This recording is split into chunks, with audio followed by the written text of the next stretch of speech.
Hi, welcome back to Awakening Soul Truth. I'm Allison Ledbetter. And I'm Robbie Short. We're glad that you're joining us today. We're two women who are spiritual seekers and light workers, and we decided to open up conversations regarding all things spiritual, all things regarding universal truth.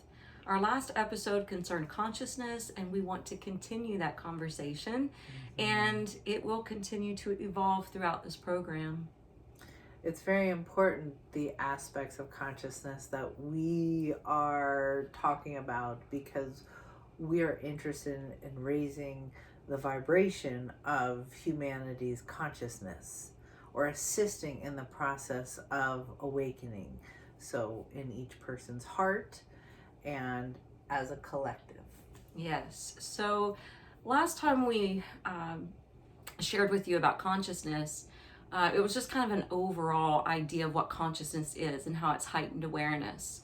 And what we wanted to speak of today is the fact that there is a collective consciousness that we all are a part of. So it's really important to pay attention to our thoughts and knowing that our thoughts are part of the creative process. Our thoughts and our actions. Yes. What are we aligning with? What are we listening to? What are we putting our attention upon? In yoga, we often use this common expression, where attention goes, energy flows. Which is the best. I say what you pay attention to grows. Yeah. So we will be growing our channel with viewers because we are paying attention to bringing love and joy and light to each other and to listeners. Yes. Just before the pandemic hit, I had done a series of classes based on the two main emotions. Because if you think about it, emotions are sometimes created by thought, but they also can feed more thought. And that's another thing we need to pay attention to. Because there's two main categories of emotions. There's a category of love and there's a category of fear. So true. So think about where you've been, especially since 2020. What are you feeding into? What are you watching? Where are your emotions? What are you tethered to? And is it on the love side or is it leaning into fear? Which gets me to that another concept of, I want to feel good every day. I want to be in love. I want to feel love. I want to give love.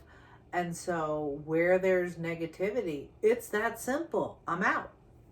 It can be that simple.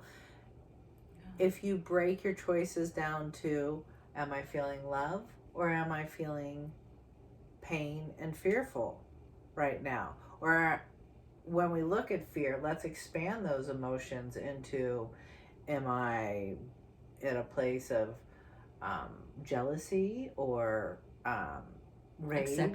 Acceptance?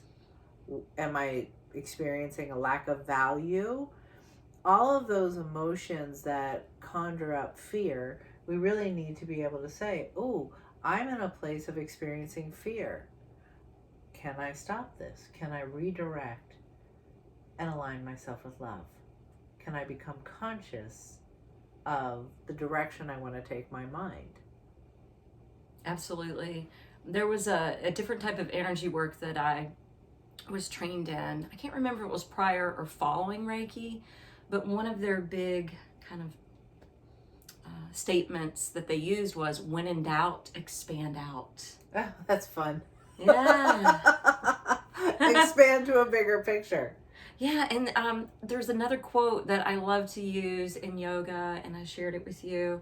It's by Agnes Nin, and it says, the day came when the risk to remain as tight as a bud was more than it took to blossom.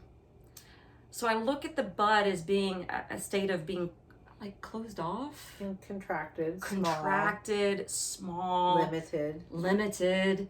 And then think about, as that rosebud opens and blooms, it's expanded. And that's what we hope your consciousness will do throughout time as you use meditation and whatever tools you use. But we'll get back to that.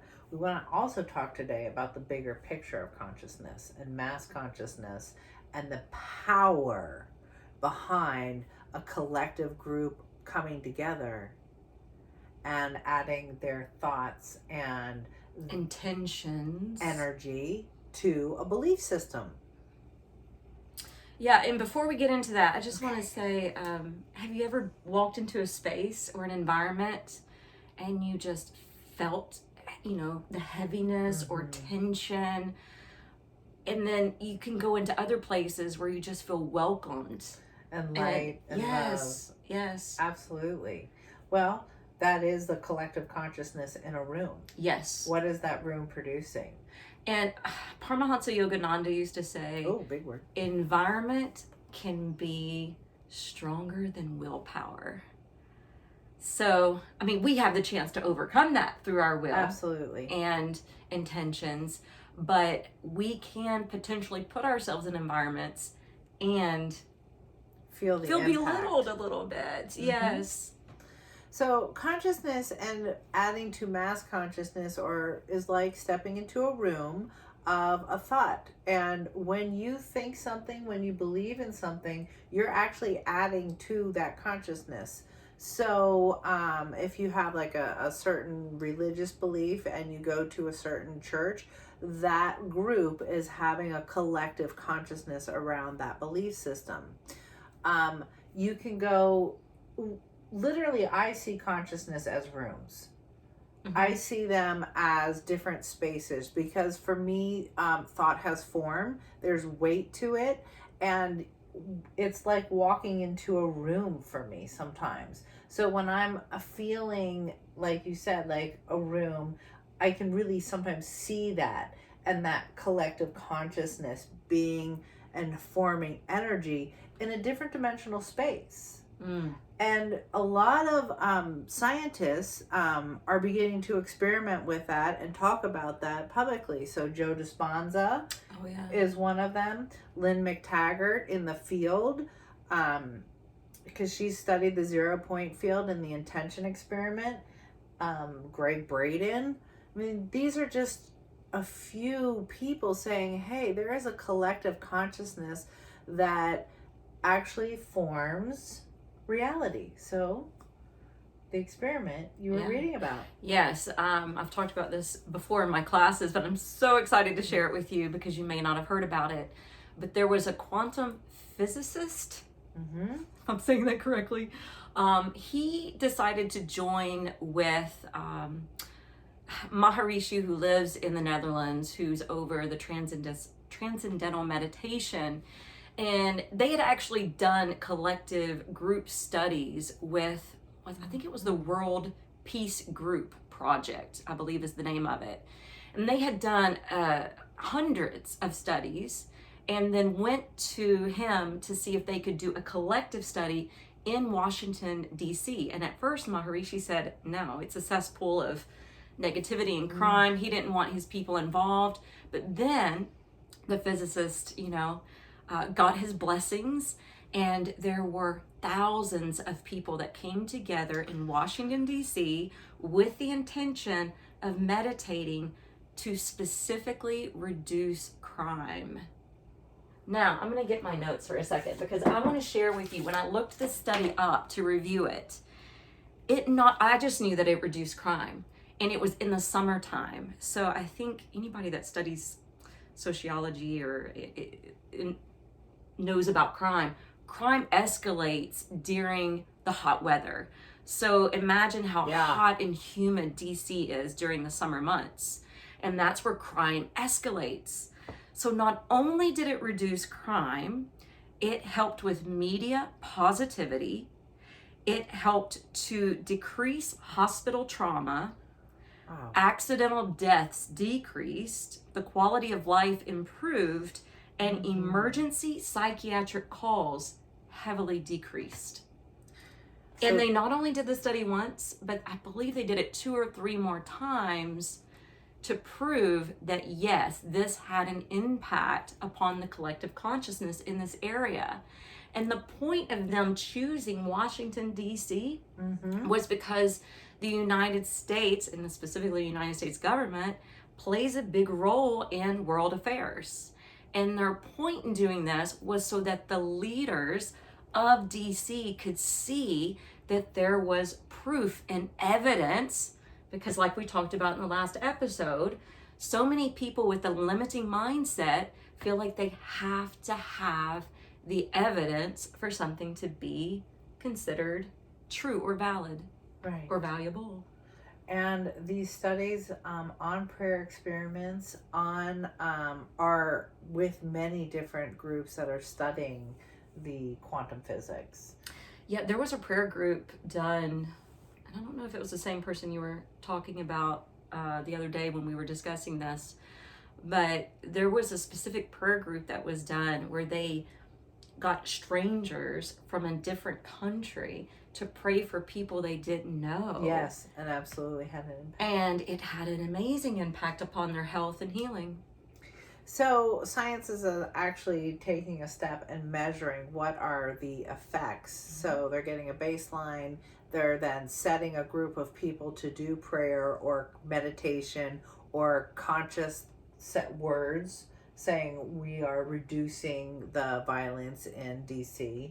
Mm-hmm. Might have been an affirmation the group used, and that this collective field of energy then shifts measurable results on the media, on crime.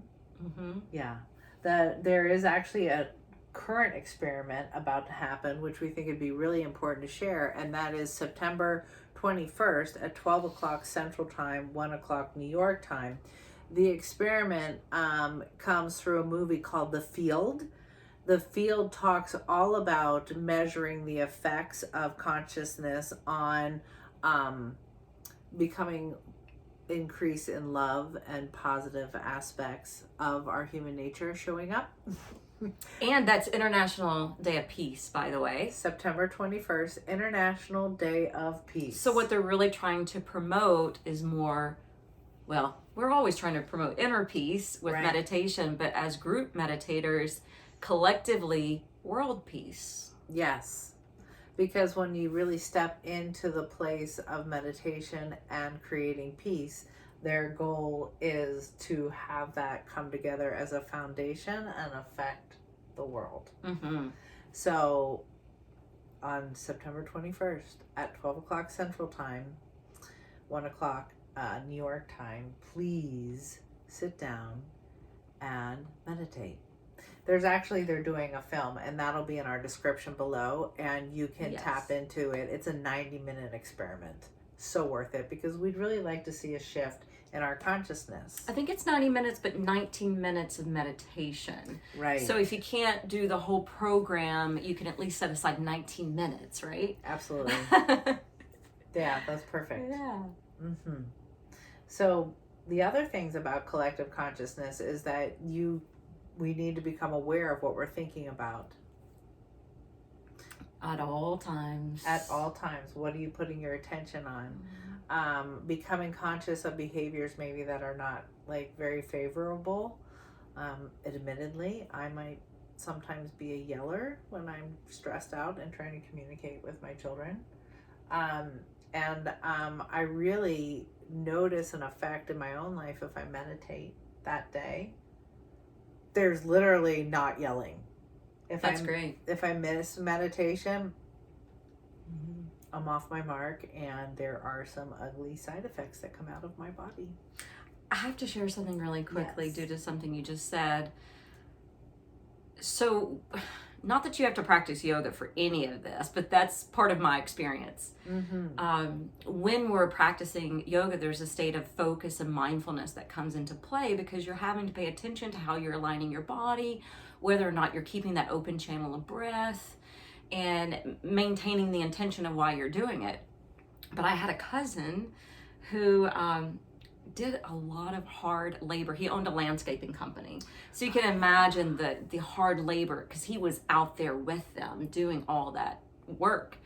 And he was starting to have a poor back, a weak back, or things showing up in his back not weak, he couldn't be weak because he's strong, but ailments is a better term, I guess. And I told him, start coming to my yoga class. It's going to help your back because everything's centered around the spine. He came for, I don't know, maybe 6 weeks, twice a week, and his back was improving. But do you know why he stopped? Why? He told me he had to stop because he didn't like the thoughts that was running through his mind. And it was only on the mat when he was in that environment was he able to face what was running through. Okay. And so he ran away from it. He was overwhelmed. Very overwhelmed. And he didn't like it. I'm assuming they were dark thoughts, right? Right. Or just but too I don't many know. thoughts. Or negative. Just too many. Negative, Yes. all of it. So that leads us to... Well, and thoughts are on repeat. Yeah. I think 90% of our thoughts are on repeat daily because whatever we're thinking creates a neuron pattern in our brain, and then we just keep going there. It's just a repetitive pattern. So the beauty of meditation is to be able to notice when those thought currents come up, is this something that's true? Is it valid in this moment? Is it helpful? Is it hurtful? And you can start to notice what your habitual thoughts are. Absolutely. And then that's the beginning, the awareness of it. That's bringing consciousness. Yes. So it's not just to say to notice. You are welcome to change them. Mm-hmm. You are absolutely welcome to change the thoughts and the way you're thinking to be aligned with love. And if that means giving up old patterns or a belief system that tells you that you're small or not good enough, or whatever messages you're having, or like my values from, having the best kids in the country, or my values from, whatever. Mm-hmm. Those are things that aren't true. Your value truly is accepting love in your heart and experiencing love just for being. In yogic philosophy, I love this. It says, when you have a negative thought, think the exact opposite. Absolutely. Love that. Flipping the script. Yep. So from I'm not good enough to I am. I am good enough. I am.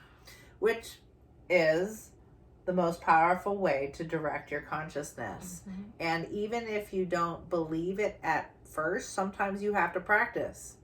I am love. I am kind. Worthy of love. I am worthy of love.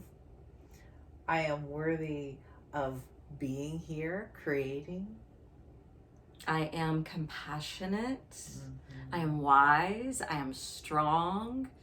You can really just pay attention to what you follow that with. I am. Because so often we're very quick to say, oh, I'm so stupid. Why did I do that? Oh. Right? Well, But don't you hear people saying that? Yes, just flippantly and not even consciously being aware of it. In fact, a little example, my child, when he was younger and learning to ride the scooter and riding the bike that requires balance, we were just practicing out in the driveway, and he would say, I can't do this. And I would get down on my knees. I would look him eye to eye, and I would say, did you hear what you just said? That was a thought that you verbalized. That's not true. I said, you got to check in with your inner talk and change it to say, I can do this. And as a 3-4-year-old little boy, he would start saying, I can. Even if he'd fall off, he'd get back on. I can. And guess what? He could, and he did. Absolutely. I love that. Mm-hmm. I am learning. Yes. It's like the train that could, Oh, right? Yeah. I knew that train thing was coming up. I just thought it a second ago. I'm like, are we really going to be that corny? Yes, the little train that could. The little train that could. Right. We all learn it at such a young age, but we forget it. Right. What a beautiful book. Mm-hmm. We're all familiar with it. Yeah. So please change your thoughts, become conscious of your thoughts, and change them to positivity. Mm-hmm. And release all the negative sources. Yes. Oh Truly. man, that's a Release the news. Release anything that's giving you bad feedback. or lower vibrational energy. Look at the. I actually took a painting out of my home. I mean, I thought it was beautiful when I bought it. I bought it at an antique shop, and it was Paris. And it was, it rains a lot in Paris, Right. similar to Seattle, but it was really rainy. And I don't know, one day, I guess I was just in a very, I don't know, more pure state. And I looked at that painting and I thought, how gloomy. Right. You're out. And I took it down and took it to Goodwill. It's like, you're out. We're gone. We're not doing this. Okay, so something else that's perfect. Something we're going to add to our discussion with you all is an affirmation and a beginning of a meditation. So we're inviting you to say positive affirmations that we are going to focus on each session. And then we're going to do a 5-minute verbal meditation. And then this will just end and you can continue meditating and focusing on that, or you can start the rest of your day. So today we would like to start with I am that I am, and I am loved. I am that I am. What was the second part? I am loved. I am loved. I am loved. It's one of my favorites. I'm a big affirmation person. That's one thing that really connected us in the beginning, because I come from a lineage of yoga that teaches affirmations, and you use affirmations all the time with Reiki and with your workshops for healing and meditations. And shifting. So today's affirmation is I am loved. I am that I am, so I'm bringing consciousness to my heart, and I am loved. So let's take a few minutes and close our eyes. It is actually nice to put the hands here when you say that too. Let's do that. So putting your hands on your own heart and taking a deep breath in, allowing yourself to feel the rise and fall of your chest.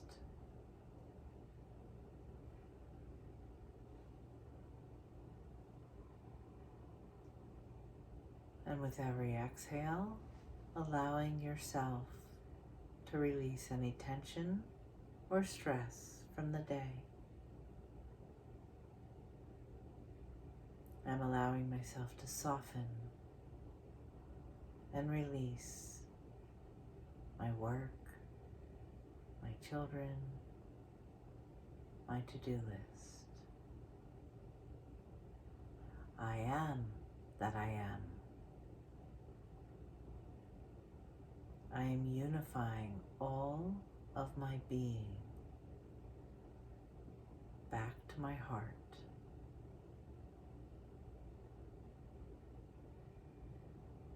I am loved.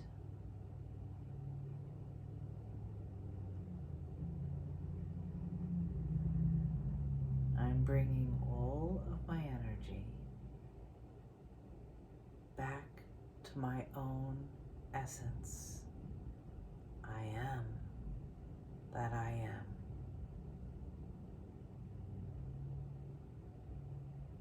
And I am loved.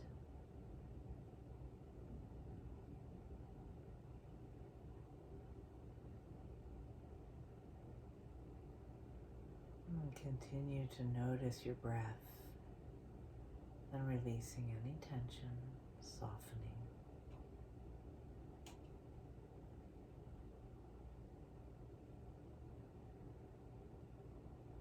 All of me is loved.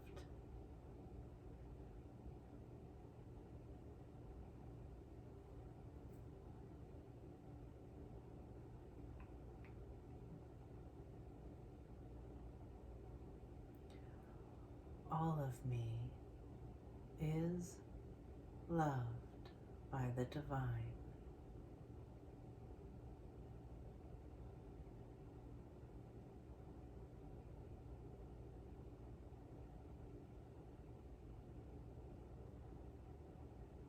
I am that I am.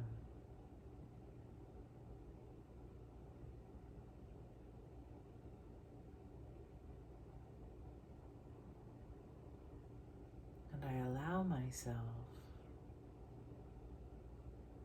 to feel love in every cell of my being.